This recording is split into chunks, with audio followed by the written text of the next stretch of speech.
Hey guys, welcome back to the channel Divanshu math. So guys, कैसे हैं आप सभी? उम्मीद करता हूं बहुत ज्यादा अच्छे होंगे। सो गाइस, आज का हमारा video top 100 plus question series for SSC MTS 2023 का पार्ट 3 होने वाला है। सो गाइस, इससे पहले 2 पार्ट ऑलरेडी मैं आपसे डिस्कस कर चुका हूं, जिसमें मैंने आपको 10-10 क्वेश्चन कराए थे, जो कि बहुत ज्यादा इंपॉर्टेंट होने वाले हैं एसएससी एमटीएस 2023 के लिए। सो गाइस, आज की इस वीडियो में मैं आपको 10 क्वेश्चन कराऊंगा, जो कि बहुत ज्यादा अच्छे हैं, क्वेश्चन बहुत ज्यादा इंपॉर्टेंट है और करने का तरीका बहुत ज्यादा ईजी है। तो गाइस, वीडियो तो बहुत ज्यादा मजेदार होने वाली है, तो बिना स्किप करे वीडियो को पूरा देखिएगा। तो चलिए स्टार्ट करते हैं इस वीडियो को और चलते हैं पहले क्वेश्चन की तरफ।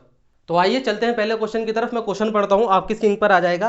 देखिए क्वेश्चन है, अरुण ने एक पुराना फोन खरीदा और उसकी मरम्मत पर 110 रुपए खर्च किए। फिर उसने इसे भोला को 20% के लाभ पर बेच दिया। भोला ने इसे चंदन को 10% की हानि पर बेच दिया। चंदन ने इसे अंत 10% के लाभ पर 1188 रुपए में बेच दिया।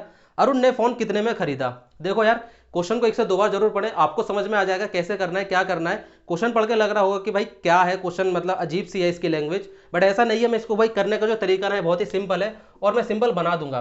देखो इसमें 4 बंदे हैं, यानी 4 आदमी हैं, 4 बंदे हैं, कह लो कुछ भी कह लो। एक है अरुण, एक है भोला, एक है चंदन और एक अनदर पर्सन है, उसका नाम इन्होंने भाई मेंशन नहीं किया है। देखो मैं इसको समझाता हूँ क्या क्या कहानी क्या है भाई क्वेश्चन की। देखो एक है भाई अरुण, ठीक है। अरुण ने एक फोन खरीदा, लेकिन कितने का खरीदा ये नहीं पता, लेकिन उसने जितने का भी खरीदा ना, 110 रुपये इस पर खर्च किए। 110 रुपये खर्च करके भोला को इसे 20% के प्रॉफिट पर बेच दिया, ठीक है। अब भोला ने क्या करा भाई, भोला ने भाई 10% का लॉस लेकर इसको चंदन को बेच दिया। अब चंदन ने क्या करा, 10% का प्रॉफिट लेके किसी अनदर पर्सन को बेच दिया, नाम मेंशन नहीं किया है, तो हम भाई डी मान लेते हैं उस पर्सन को, ठीक है। कितने में बेचा? 1188 में बेचा। बस इक्वेशन यही है भाई, कहना यही चाहता है क्वेश्चन, बस समझ गए, ठीक है। यही चीज है। अब देखो इस क्वेश्चन कैसे बनाएंगे। देखो अरुण ने कितने का खरीदा भाई, पता नहीं कितने का खरीदा, हम भाई एक्स मान लेते हैं, एक्स में खरीदा। अब देखो एक्स रुपए में उसने खरीदा, जितने का भी खरीदा तो उसने भाई 20% का प्रॉफिट लेके, 20% का प्रॉफिट का मतलब है 100 प्लस अरुण को बेच दिया, यानी भोला को बेच दिया। तो 20% का मतलब 120/100, ठीक है। अब भोला ने भाई चंदन को 10% का लॉस लेके बेच दिया, तो लॉस का मतलब भाई 100 माइनस, तो कितना होगा 90/100, ठीक है जी।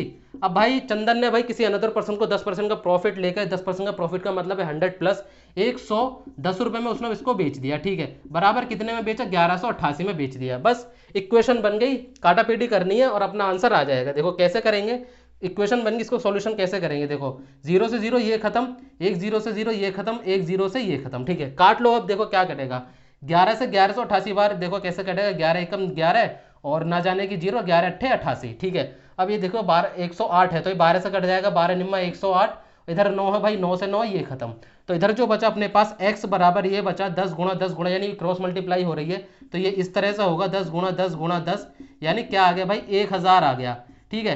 तो 1000 क्या आया भाई, ये एग्जैक्ट प्राइस नहीं है भाई, रुको जरा सबर करो, एग्जैक्ट प्राइस नहीं है। एग्जैक्ट प्राइस क्यों नहीं है वो मैं बताता हूँ, क्योंकि इसमें भाई रिपेयरिंग चार्ज भी इंक्लूड है। तो रिपेयरिंग चार्ज कितना है भाई 110 है, जब इसमें से हम 110 माइनस करेंगे ना, तो भाई कितना आएगा 890 रुपये, ये आपका एग्जैक्ट प्राइस है, यानी 890 रुपये का उसने खरीदा है। अब देखो यहाँ से आपको समझ में आ जाएगा कैसे है। 890 का उसने खरीदा, 890 में उसने खरीद के भाई 110 रुपये खर्च किए, 110 रुपये खर्च करने के बाद कितने हो गए, 1000 रुपये हो गए। तब उसने भाई 20% में प्रॉफिट लेकर भोला को बेच दिया, भोला ने भाई 10% का लॉस लेकर चंदन को बेच दिया, और चंदन ने 10% का प्रॉफिट लेकर भाई किसी अनदर पर्सन को बेच दिया। इस तरह से चेन चल रही है। तो भाई 1000 ये एग्जैक्ट प्राइस नहीं है, 110 इसमें से हमें रिपेयरिंग चार्ज को माइनस करना होगा, तब जाके 890 रुपये आएगा, ठीक है।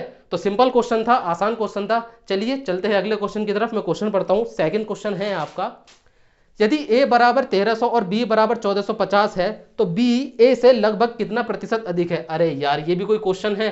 सिंपल क्वेश्चन है, इसमें तो डायरेक्ट परसेंटेज निकालना है। देखो कैसे निकालेंगे भाई, निकालने वाले निकाल भी दिए होंगे भाई, निकालने वालों ने निकाल भी दिया होगा, जिन्होंने क्वेश्चन देख लिया, ठीक है, जिन्होंने परसेंटेज कर रखा है, बेसिक क्वेश्चन पढ़ रखे हैं, जिनका बेस क्लियर है। देखो ये तो सिंपल है, ये कह रहे हैं कि भाई a बराबर है 1300, ठीक है जी, a बराबर है 1300। अब b बराबर कितना है, b बराबर है 1450। तो ये पूछ रहे हैं कि भाई b a से कितना प्रतिशत अधिक है। तो यहाँ देखो भाई कितना अधिक है, यहाँ देखो तो ये 1300 1450 है, तो b a से कितना प्रतिशत अधिक है, यहाँ देखो भाई 150 अधिक है, यानी 1450 में से हम 1300 माइनस करेंगे तो 150 आएगा। भाई कितने से, भाई किससे अधिक है, यानी 1300 से अधिक है, ठीक है। परसेंटेज में पूछा है, परसेंटेज का साइन लगाने के लिए भाई 100 की गुणा करते हैं, बस बन गई। काट लो, काटापीटी करनी है, कैसे करोगे, देखो 2 0 से 2 0 ये खत्म, क्या बचा 150/13 बचा। अब भाई आपको 13 का भाग 150 में देना है, तो जब 13 का भाग आप 150 में दोगे ना, तो आपका आंसर आएगा 11.538%। चूंकि भाई इन्होंने क्वेश्चन में लगभग में पूछा है, तो लगभग में जो आपका आंसर आएगा ना, वो इस तरह से आएगा 11. 54%। ठीक है, यही आपका आंसर है। ठीक है, बस इस क्वेश्चन, इस चीज की वजह से मैंने आपको ये क्वेश्चन कराया था, क्योंकि उन्होंने लगभग में पूछा है। ऑप्शन में भाई आपको 11.54 गिवन है। ठीक है, तो देख लेना जो भी ऑप्शन 11.54 हो वही आपका आंसर है। तो चलिए चलते हैं, आगे बढ़ते हैं तीसरे क्वेश्चन की तरफ। मैं तीसरा क्वेश्चन पढ़ता हूं। देखिए, वर्ष 2020 में एक शहर की जनसंख्या 2 लाख थी। जनसंख्या वृद्धि की दर 8% वार्षिक है। वर्ष 2022 में उस शहर की जनसंख्या ज्ञात कीजिए। भाई क्वेश्चन को 102 बार जरूर पढ़ें, समझ में आ जाएगा कैसे करेंगे भाई, क्या करना है। ठीक है, अगर आपके बेसिक कॉन्सेप्ट क्लियर है तो भाई इस क्वेश्चन को करने में कोई प्रॉब्लम नहीं होगी इनको। ठीक है, कोई नहीं, मैं समझाता हूँ। देखो क्या कह रहे हैं, किसी शहर की जनसंख्या वर्ष 2020 में 2 लाख थी। हर साल जो जनसंख्या उस शहर की जो बढ़ रही है ना, वो 8% के हिसाब से बढ़ रही है। तो इन्होंने पूछा है 2022 में उस शहर की जनसंख्या कितनी होगी, यानी 2 साल बाद पूछा है। देखो तीसरा क्वेश्चन है, ये कह रहे हैं कि भाई 8% वार्षिक दर दे रखी है ना, तो इसको हम भाई परसेंटेज से सॉल्व करेंगे। देखो कैसे करेंगे, परसेंटेज कितनी दे रखी है, 8%। परसेंटेज को सॉल्व करने के लिए भाई सबसे पहले हमें इसे फ्रैक्शन में चेंज करना होगा। फ्रैक्शन में कैसे चेंज करेंगे, परसेंटेज का साइन हटाते हैं तो क्या करते हैं भाई, 100 का भाग करते हैं। ठीक है, कोई नहीं, हम भी कर देते हैं। परसेंटेज का साइन हटाया हमने, 100 का भाग कर दिया। ठीक है, अब क्या करना भाई, इसको छोटा कर लो। छोटा कैसे करेंगे, देख लो 4 से कट रहा है, 4 दूनी 8 और 4 से कटेगा 25 बार, तो आपका ये आ गया 2/25। अब इसका क्या मतलब है, यानी वृद्धि कर रहे हैं तो भाई 25 में है ना 2 की वृद्धि हो रही है, क्योंकि 8% की हमेशा वो वार्षिक दर वृद्धि है ना। तो ये कह रहे हैं कि भाई 25 का मतलब है 25 पर दो की वृद्धि हो रही है। ठीक है, अब यहाँ देखो इसको कैसे सॉल्व करेंगे, पहले और ये हो गया भाई बाद में। ठीक है, क्योंकि इन्होंने बाद की वैल्यू पूछी है, नहीं 2022 में, नहीं 2 साल का डिफरेंस दे रखा है। यानी 2021 की हम बात करें, 2020 से जब हम 21 में पहुंचेंगे पहले, यानी 21 में पहले भाई जनसंख्या शहर की कितनी थी, 25 पर 2 की वृद्धि हो गई भाई, कितने की हो गई, 27 की। ठीक है, अगले साल 2022 में पहुंचे भाई, पहले भाई 25 थी जनसंख्या उस शहर की, वृद्धि होने के बाद वृद्धि कितने की हो रही है भाई, 25 पर 2 की वृद्धि हो रही है, यानी 27 की हो गई। ठीक है, बस यहीं रुक जाएंगे, क्योंकि भाई 2 साल की बात कही है, 2 साल की ही बात करेंगे हम। तो भाई इनका टोटल देख लो, टोटल कितना आएगा मल्टीप्लाई करके, 25 गुणा 25 यानी 25 का स्क्वायर कितना होता है, 625। ठीक है, 27 गुणा 27 यानी 27 का स्क्वायर कितना होगा भाई, 729। इन्होंने क्या दिया रखा है भाई क्वेश्चन में, इन्होंने भाई वर्ष 2020 में शहर की जनसंख्या दे रखी है 2 लाख, यानी पहले की मान दे रखा है, यानी पहले की वैल्यू दे रखी है। तो हमारी पहले की वैल्यू कितनी है भाई, 625। तो बस यही है भाई, कहानी यही है, 625 की जो उन्होंने वैल्यू दे रखी है ना, वो 2 लाख दे रखी है। ठीक है, तो बाद की वैल्यू निकालनी है, बाद का क्या है भाई 729, तो 729 की हमें वैल्यू निकालनी है। तो 729 बराबर होगा भाई 729 गुणा 2 लाख, 1 2 3 4 और 1 5/625। अब आप कहोगे कि भाई ये क्या कर दिया, भाई देखो जिसकी भी हमें वैल्यू निकालनी होती है ना भाई, उसको हमेशा ऊपर रखते हैं। यानी इस तरह से नहीं, एक का मान सामने दे रखा है तो भाई जब दूसरे का मान निकालेंगे ना, तो इन दोनों की आपस में गुणा होती है और भाई इसका भाग होता है। ठीक है, सिंपल है, आप समझ गए होंगे। तो काटा पीटी करनी है, देखो काट लो, कैसे काटेंगे, 625 और ये 2 लाख, तो भाई इसको 25 से ही काटते हैं। देखो 25 से कैसे कटेगा, 25 से 625 कटेगा भाई 25 बार। ठीक है, तो 25 बार कट गया ये 625, और 25 से ही कटेगा, 25 अट्ठे होते हैं 200। ठीक है, तो ये बच गया अपने पास 8000। अब यहाँ बचा 8000, ये बड़े 25, तो 5 से काट लो, 5 पंजे 25 और 5 से कटेगा 16 पंजे 80 होते हैं, यानी 1600 बार।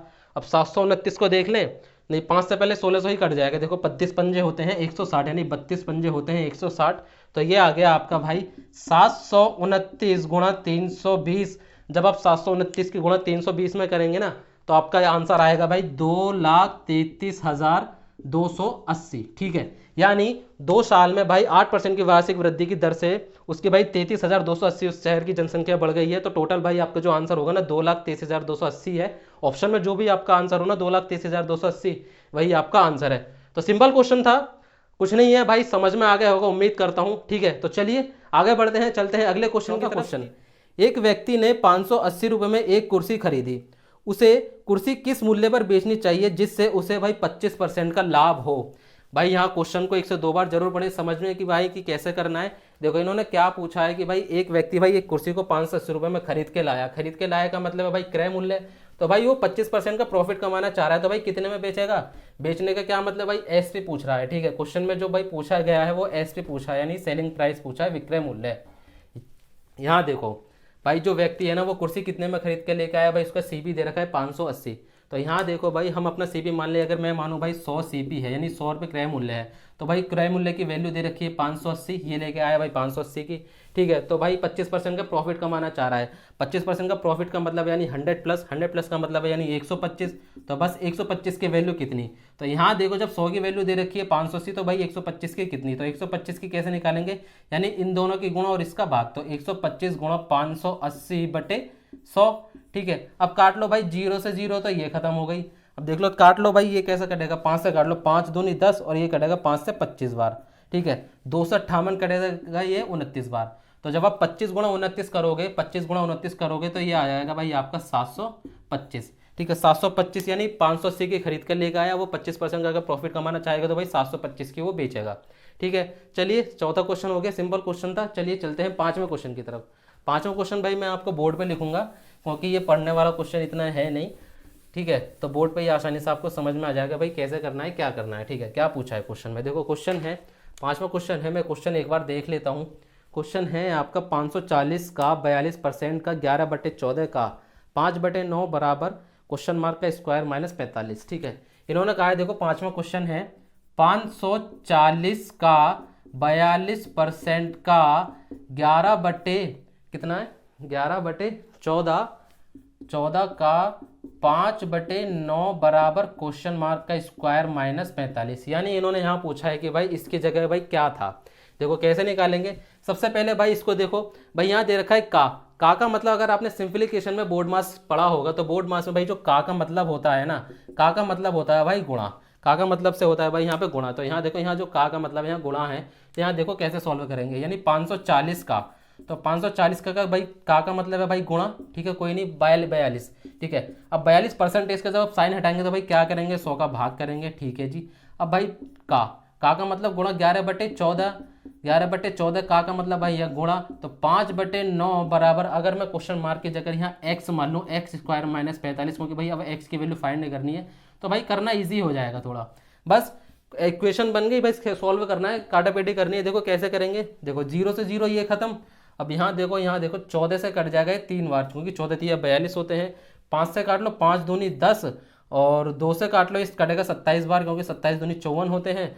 अब 9 से ये कट जाएगा, 9 तिया होते हैं 27। तो यहाँ कितना बचा, 3 गुणा 3 गुणा 11। ठीक है, तो यहाँ देखो 3 गुणा 3 9, 3 तिया 9 और 11 नहीं 99। तो इधर बचा 99 बराबर x स्क्वायर माइनस 45। अब देखो 99 इधर ही रहने दो। ठीक है, ये 45 माइनस का, तो इधर आके ये प्लस का हो जाएगा, तो कितना हो जाएगा भाई x स्क्वायर, ये इस तरह से हो जाएगी। अब 99 और 45 को जब जोड़ेंगे तो कितना हो जाएगा, ये हो जाएगा भाई 144 बराबर x स्क्वायर। जब 144 का हम वर्गमूल लेंगे तो भाई x बराबर आ जाएगा 12, क्योंकि 144 का वर्गमूल जो होता है भाई x की जो वैल्यू आएगी वो 12 आ जाएगी। ठीक है, तो सिंपल क्वेश्चन था यार, ये तो बस कैलकुलेशन बेस्ड था, इसमें कैलकुलेशन करनी आनी चाहिए भाई, आपको समझ में आ जाएगी कैसे करना है भाई, क्या करना है। ठीक है, तो चलिए चलते हैं अगले क्वेश्चन की तरफ। मैं क्वेश्चन पढ़ता हूँ, आपकी स्क्रीन पर आ जाएगा। तो चलिए चलते हैं छठे क्वेश्चन की तरफ, मैं क्वेश्चन पढ़ता हूँ। देखिए क्वेश्चन है, 24,000 रुपये पर 10% वार्षिक ब्याज की दर से 2 वर्ष का चक्रवृद्धि ब्याज क्या होगा यदि ब्याज वार्षिक रूप से संयोजित है। देखिए यार, ये तो बहुत ज़्यादा सिंपल क्वेश्चन है, सीधा सीधा भाई चक्रवृद्धि ब्याज पूछा है, वो भी 2 साल का। ठीक है, सिंपल क्वेश्चन है, ये तो आसान क्वेश्चन है। देखो इन्होंने मूलधन दे रखा है, जो दे रखा है क्वेश्चन में मूलधन दे रखा है भाई 24,000 रुपये। ठीक है, मूलधन दे रखा है 24,000 रुपये, दर दे रखी है भाई 10%। ठीक है, और जो समय दे रखा है वो 2 वर्ष का पूछा है, समय जो है वो 2 वर्ष है, और क्या पूछा है भाई, चक्रवृद्धि ब्याज पूछा है। ठीक है, देखो कैसे निकालेंगे 2 वर्ष का जो ब्याज निकालने का जो तरीका है वो देखो बड़ा ही सिंपल है, आसान है। 2 वर्ष का है तो भाई दो लाइन खींच लो इस तरह से। इन्होंने भाई 10% की दर दे रखी है, तो भाई जब 24,000 रुपये पर पहले साल हम 10% लगाएंगे तो दूसरे साल भी 10% लगाना होगा। ठीक है, तो 24,000 का 10% निकालोगे क्या होगा भाई, 24,000 का 10% कितना होगा भाई, 2400 रुपये। ठीक है, पहले साल हो गया, दूसरे साल में ब्याज दो, 24,000 पे 10% निकालोगे कितना होगा भाई, 2400 रुपये। अब यहाँ देखो भाई, पहले साल तो भाई क्या होता है भाई, ब्याज सेम रहता है चक्रवृद्धि ब्याज में, लेकिन दूसरे साल क्या होता है भाई, ब्याज पर भी ब्याज देना होता है। तो हमें यहाँ क्या करना होगा भाई, पहले साल में भी हमें 10% का ब्याज देना होगा, तब जाकर भाई 2 साल का चक्रवृद्धि ब्याज बनेगा। तो भाई हमें पहले साल में भी 10% का ब्याज देना होगा, तो 2400 का जब 10% निकालोगे कितना होगा, 240 होगा। तो यही आपका भाई चक्रवृद्धि ब्याज आ गया भाई, कितना है, यही तीनों भाई आपको इसको जोड़ लो, यही आपका भाई 2 साल का चक्रवृद्धि ब्याज है। तो भाई जोड़ लो 2400 और 240, तो 2400 कितने होते हैं भाई, 4800। तो 4800 में जब भाई 240 और ऐड करोगे तो आपका ये आ जाएगा 5040। यही आपका भाई 2 वर्ष का चक्रवृद्धि ब्याज है 5040। ठीक है, सिंपल क्वेश्चन था ये तो, बहुत ज़्यादा आसान क्वेश्चन था, बेसिक क्वेश्चन था। तो चलिए अगला क्वेश्चन पढ़ता हूँ। क्वेश्चन है 7वां क्वेश्चन है, एक घन की प्रत्येक भुजा 4 सेंटीमीटर है और एक घनाभ का आयाम 2 सेंटीमीटर गुणा 3 सेंटीमीटर गुणा 4 सेंटीमीटर है। घन के आयतन और घनाभ के आयतन के बीच धनात्मक अंतर ज्ञात कीजिए। भाई देखो बहुत ही सिंपल क्वेश्चन है। क्वेश्चन पढ़ने में आपको लग रहा होगा कि भाई क्या पूछ लिया भाई, क्वेश्चन की लैंग्वेज थोड़ी अजीब सी लग रही होगी आपको, बट ऐसा है नहीं, बहुत ही ज़्यादा सिंपल क्वेश्चन है। इन्होंने क्या दे रखा है भाई, 3D से क्वेश्चन है, घन के आयतन और घनाभ के आयतन के बीच अंतर पूछा है। देखो इन्होंने जो दे रखा है वो दे रखे, घन की भुजा दे रखी है 4 सेंटीमीटर दे रखी है। तो भाई घन की भुजा क्या होती है, यानी ए बराबर होती है घन की भुजा। जो घन की जो भुजा दे रखी है, भुजा को हम ए से डिनोट करते हैं, ए बराबर ये रखी है भाई 4 सेंटीमीटर। ठीक है, और जो घनाभ के जो आयाम दे रखे हैं, घनाभ के जो आयाम हैं वो दे रखे हैं भाई 2 गुणा 3 गुणा 4 सेंटीमीटर। तो इन्होंने पूछा है भाई घन के आयतन और घनाभ के आयतन के बीच अंतर पूछा है। तो घन का आयतन का फॉर्मूला क्या होता है, घन के आयतन का फॉर्मूला होता है 1 की घात 3। ठीक है, और भाई घनाभ के आयाम क्या, आयतन, घनाभ का आयतन क्या होता है, यानी लंबाई गुणा चौड़ाई गुणा ऊंचाई, इन दोनों के बीच का भाई अंतर पूछा है। तो भाई घन का भाई निकाल लो भाई, फॉर्मूला ये रहा, रखो और आंसर पाओ। देखो ए का मान कितना दे रखा भाई 4, यानी 4 की घात 3 माइनस लंबाई गुणा चौड़ाई कितनी दे रखी है, यानी 2 गुणा 3 गुणा 4, तो 2 गुणा 3 गुणा 4 सेंटीमीटर। बस सॉल्व कर लो भाई, 4 का क्यूब कितना होता है, 4 का क्यूब होता है 64, और ये कितना हो जाएगा 4 तिया 12 दूनी 24। तो अंतर पूछा है। ठीक है, अंतर पूछा है भाई, 64 में से जब 24 घटाओगे तो कितना आ जाएगा 40 सेंटीमीटर। यही आपका भाई घन के आयतन और घनाभ के आयतन में भाई अंतर आ गया 40 सेंटीमीटर। सिंपल क्वेश्चन था, आसान क्वेश्चन था। चलिए आगे बढ़ते हैं, आइए चलते हैं 8वें क्वेश्चन की तरफ। मैं क्वेश्चन पढ़ता हूं। देखिए क्वेश्चन है, पी किसी कार्य का 1/2 भाग 10 दिन में पूरा कर सकता है और क्यों उसी कार्य का 1/5 भाग 4 दिनों में पूरा कर सकता है, तो दोनों साथ मिलकर उस कार्य को कितने दिनों में पूरा कर सकते हैं। देखिए यार ये भी बहुत सिंपल क्वेश्चन है, आसान क्वेश्चन है, दोनों मिलकर भाई कितने दिन में पूरा करेंगे कार्य को, इन्होंने पूछा है। तो यहाँ देखो इन्होंने ये कह रहे हैं कि भाई पी जो है ना 1/2 भाग काम को वो करता है भाई 10 दिन में पूरा करता है। तो यहाँ देखो भाई पूरा काम कितने दिन में करेगा, तो पूरा काम भाई कितने दिन में पूरा कर, भाई क्रॉस मल्टीप्लाई हो रही है, देखो 10 दूनी 20 दिन में। ठीक है, तो पूरा कार्य कर लेगा भाई वो 20 दिन में। तो भाई इधर पूछा है भाई, इधर कह रखा है इन्होंने क्यों 1/5 भाग काम को करता है 4 दिन में, तो भाई पूरा काम कितने दिन में करेगा 5 चौक 20 दिन में। ठीक है, अब भाई क्या करना है भाई, हमें सबसे पहले यहाँ कुल काम चाहिए क्योंकि दोनों मिलकर साथ निकालना है। तो कुल काम निकालने के लिए भाई एलसीएम लेना पड़ेगा। तो 20 और 20 का एलसीएम क्या आ जाएगा भाई 20 ही आ जाएगा। तो भाई अपने पास जो काम आ गया, कुल काम आ गया, वो क्या आ गया भाई 20 ही आ गया। अब अपने को क्या चाहिए भाई, क्षमता चाहिए। क्षमता कैसे निकालनी है भाई, काम में भाई दिन से भाग देना होता है। तो भाई 20 में भाई 20 का भाग दोगे तो भाई एक बार कटेगा, इस 20 का भाई इस 20 में भाग दोगे भाई एक बार जाएगा। तो दोनों की जो क्षमता आ गई, तो दोनों मिलकर जो कार्य करेंगे ना वो क्षमता के अनुसार करेंगे। तो ए पे एक की क्षमता ये है, पी की क्षमता ये है, भाई क्यू की क्षमता ये है। तो 1 + 1 कितनी हो गई भाई 2 होगी क्षमता। तो बस निकाल लो भाई, दिन बराबर क्या होता है काम बटे क्षमता, काम कितना है 20, क्षमता कितनी आ गई भाई 2, बस लगाओ और आंसर पाओ। 10 दूनी होते हैं 20। ठीक है, तो 10 दिन में भाई ये दोनों भाई पूरा काम कर लेंगे। सिंपल क्वेश्चन था, आसान क्वेश्चन था, बड़ा ही इजी क्वेश्चन था। चलिए चलते हैं अगले क्वेश्चन की तरफ। मैं क्वेश्चन पढ़ता हूँ। यदि 10 पुस्तक का मूल्य 250 रुपये है तो भाई 150 पुस्तक का मूल्य ज्ञात कीजिए। अरे वाह, ये भी कोई क्वेश्चन है, बट कोई नहीं, करेंगे, पूछा गया क्वेश्चन है भाई इसलिए हमें करना पड़ेगा। बड़ा ही सिंपल क्वेश्चन है यार ये तो। इन्होंने कहा है कि भाई 10 पुस्तकों का जो मूल्य वो 250 रुपये है, तो भाई 15 पुस्तकों का मूल्य कितना है, यानी 9वां क्वेश्चन है। देखो इन्होंने कहा है कि भाई 10 पुस्तक का जो मूल्य है ना वो कितना दे रखा है 250, तो भाई 15 का कितना, 15 का भाई कैसे निकालेंगे, सबसे पहले एक पुस्तक का निकाल लो। एक का कैसे निकालेंगे, यानी 250/10, एक का मूल्य आ गया भाई 25, तो भाई 15 का कितना, तो भाई कितना 15 गुणा 25 कर दो, ये आपका आ जाएगा 375। ठीक है जी, 10 पुस्तकों का मूल्य भाई 250 है, तो 15 का कितना, 15 को भाई 375 आ गया। चलिए चलते हैं 10वें क्वेश्चन की तरफ। इस वीडियो का लास्ट क्वेश्चन है। क्वेश्चन है 5 पदों का औसत 40 है, यदि पहले 4 पद 50, 52, 35 और 46 हैं तो 5वां पद ज्ञात कीजिए। ये थोड़ा क्वेश्चन अच्छा है, सिंपल है और आसान भी है। ठीक है, इसको पढ़ें 1 से 2 बार, आपको समझ में आ जाएगा कि भाई कैसे करना है, क्या करना है। देखो इन्होंने दे रखा है कि भाई 5 पदों का जो औसत है ना वो 40 है। देखो 5 पदों का जो औसत है, 5 पदों का जो औसत है ना, यानी एवरेज है, वो कितना है, वो 40 है। पहले 4 पद दे रखे हैं, कितने दे रखे हैं 50, 52, 35 और जो है वो 46 है। ठीक है, तो भाई 5वां पद पूछा है। देखो सबसे पहले इसको कैसे सॉल्व करेंगे, 5 पदों का जो औसत दे रखा है वो 40 है, तो मैं यहाँ 5 पदों का योग देख लूँ, योग बराबर क्या होता है, एवरेज इंटू एन, यानी औसत गुणा पदों की संख्या। तो औसत कितना दे रखा है भाई 40, पदों की संख्या कितनी है 5। तो जब मैं 40 गुणा 5 करूंगा तो ये आ जाएगा अपने पास 200। तो 5 पदों का जो योग आ गया 200। अब यहाँ देखो 4 पद दे रखे हैं, पहले 4 पद कितने दे रखे हैं 50, 52, 35 और 46। तो भाई पहले 4 पद कितने हैं, पहले 50, 52, 35 और 46। ठीक है, अगर मैं इन चारों पदों का योग देखूं तो कितना आएगा, इन चारों पदों का मैं योग देखूं भाई, इन सबको जब जोड़ेंगे तो ये आ जाएगा भाई अपने पास 183। अब यहाँ देखो हमें पांचवा पद कैसे निकालेंगे भाई, 5 पदों का योग दे रखा है 200, पहले 4 पद इतने दे रखे हैं, पहले 4 पदों का योग है 183। तो भाई जो बचा कौन सा है भाई, 5वां पद बचा है। तो 5वां पद बचाने के लिए निकालने के लिए भाई 200 में से 183 घटा दो, यानी 5 में से 4 पद घटा दो, जो बचेगा वो 5वां पद ही आएगा। कितना आएगा भाई 17 आएगा, 17 यही भाई 5वां पद है। ठीक है, तो यही आपका आंसर है। सिंपल क्वेश्चन है, बड़ा ही आसान क्वेश्चन है। ठीक है, तो चलिए यार मिलते हैं अगली वीडियो में, आज के लिए बस इतना ही, मिलते हैं अगली वीडियो में। और वीडियो यार पसंद आ रही हो तो यार वीडियो को प्लीज़ लाइक कर दें, शेयर कर दें और चैनल को सब्सक्राइब करते हैं। मिलते हैं अगली वीडियो में।